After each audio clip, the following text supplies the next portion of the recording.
And welcome back to Beyond 50 Skin. My name is Cindy. If you're new here, welcome. If you're a returning subscriber, welcome back. Really glad to have you. Today we're going to talk about all things hyperpigmentation. Break it down. We're going to talk about the causes. We're going to talk about the solutions, a little bit of the science, how to prevent it. I have all the products and information down below, so you can always refer to that at the end of the video. Like, subscribe, and tag a friend, and let's jump right into hyperpigmentation. By the end of this, you should be more informed about maybe how you've gotten hyperpigmentation and how you can resolve your own hyperpigmentation. It can be caused by multiple factors, and if you don't really understand the cause of hyperpigmentation, then it's really kind of hard to get to the solution because there are multiple solutions and there are multiple causes. So let's break this down. So the causes of hyperpigmentation can be due to inflammation. It can also be due to sun damage. And then we also have melasma, and they all have different derivations. So if you have hyperpigmentation due to inflammation, it can be either PIE, post-inflammatory erythema, or PIH, post-inflammatory hyperpigmentation. Post-inflammatory PIE and PIH are typically caused by acne. Once you've got your acne under control and you're left with either PIE or PIH, and they are different in the literature, I think it was around 2013, a dermatologist decided to distinguish between the two because one is kind of a redness. PIE, post-inflammatory erythema, is a redness to the skin, and that typically comes about in Fitzpatrick types 1 through 3. Like if I have an acne mark, it typically heals with post-inflammatory erythema, as opposed to a dark mark, which is more typical in darker skin tones after acne is healed up. Second cause of hyperpigmentation can be sun damage, just years and years and years, and you end up with photo damage triggered by the UV light causing that's a tongue twister, tyrosinase, to sort of be triggered, oxidized in the melanocyte, and produce melanin.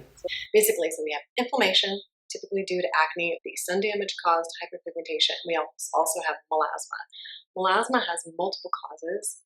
It can be genetic, it can be hormone-induced, and it can be heat-induced. It's probably best to get a diagnosis from a professional first because that is a pretty stubborn form of hyperpigmentation.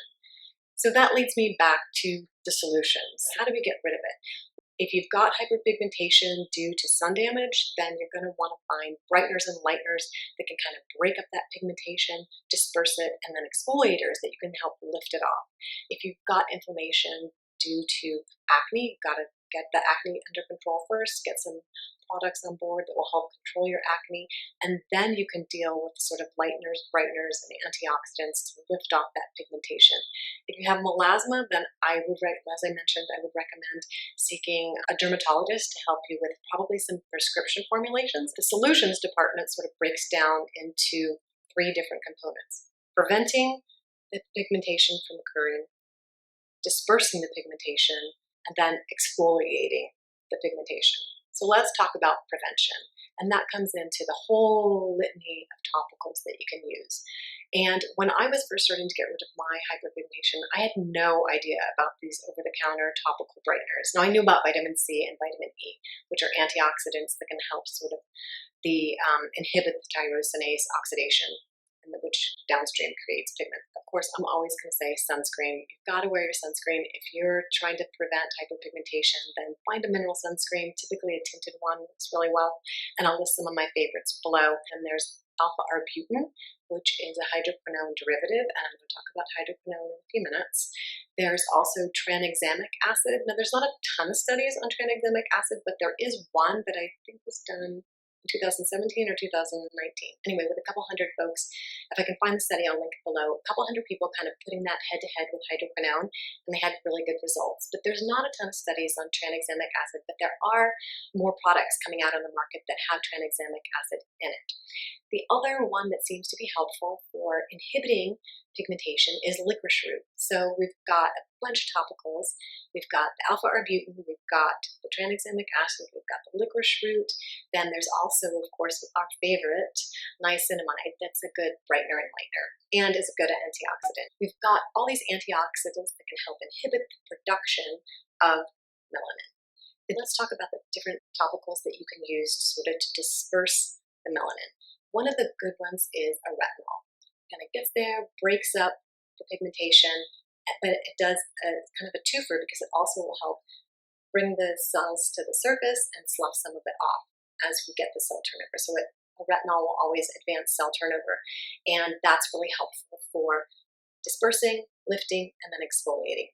And then we have the prescription formula hydroquinone. Now that's not available over the counter anymore. It used to be available over the counter, but it's sort of the go-to for pigmentation. I know there's lots of debates over hydroquinone, but I'm going to link Dr. Natalia Spearing's video down below. She goes into a really great deep dive scientific explanation of why hydroquinone is and can be used safely as a topical. So we've talked about sort of the over-the-counter antioxidants and topical prevention. We've talked about a few of the prescription topicals, and then you also have in-office procedures. Of course, you've got your laser chemical peels that can be done in office that get a little bit deeper. So if you've got that deeper pigmentation that needs to be broken up, there's in-office procedures that you can do. And also, some people say that microneedling helps with dispersing pigment.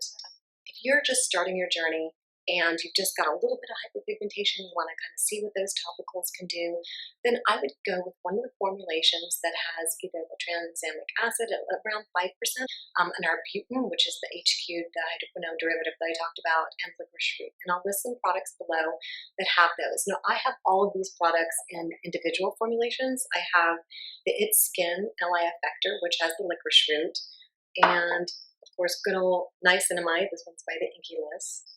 And then I have Ordinary's Azelaic acid, which I haven't talked about yet, but Azelaic acid can also be good for skin brightening and lightening. And this one is by the Ordinary. This is a 10% suspension, and it's a little bit gritty and a little bit irritating, so use this with that in mind. Just try it a couple days a week. It'll be a little bit irritating. And then I have the alpha Arbutin that I used to help get rid of some pigment, and then you need an exfoliant. So you might want to consider an AHA exfoliant. You can use, I'm currently using the pestle and mortar, which is a lactic. This can be used daily. It's pretty light and non-irritating. I really like it. Then also, if you're really, really sensitive, you can use Mandelic acid. This is a really nice exfoliator, very gentle, that you can use in your routine. Or you can go hardcore and maybe once a week or once every 2 weeks, you can use the Ordinary's AHA 30 BHA 2%. Really intense chemical peel solution. And we also have, of course, the glycolic acid, which can be irritating for some folks. So we've got different gradations of exfoliants you can use. So once you start lifting your hyperpigmentation, to really exfoliate it off your skin. So let me tell you a little bit about my exfoliation or hyperpigmentation reduction journey. I have been using my Retinoids, which, as I mentioned, is one of the prescription formulations. I had it in the regular topical 0.05% tretinoin, and that did lighten my pigmentation somewhat. It kind of lifted off and helped that cell turnover, but I still had the perimeters, and I'll show a picture here, the perimeter borders of the more deep pigmentation that I just couldn't get rid of. So I went to my dermatologist, and they gave me a combination of hydroquinone, 4%, kojic acid, 3%, hydrocortisone, 0.5% just for the irritation, to limit the irritation factor, and then Retin-A, they kind of lowered my Retin-A to a 0.025%. That really wasn't the end of it for me. I still, even after using my Mambo Combo formula for about a year, I still had some residual hyperpigmentation, so I chose to do some in-office procedures. But let's get back to folks who just want to start with like 1 or 2 things topically they can afford to do. They don't want to bother with derm. They don't want to bother with an in-office procedure, and there's lots to try over the counter. So what I recommend is starting simple to prevent it, of course, with your sunscreen and your antioxidants, and then get your dispersing and depigmentation products on board, and then your exfoliation products. So it's kind of a 3-step process to really kind of bust it out and get rid of it. I hope this video has been helpful. I hope you have a great day, everybody. Take care. Bye.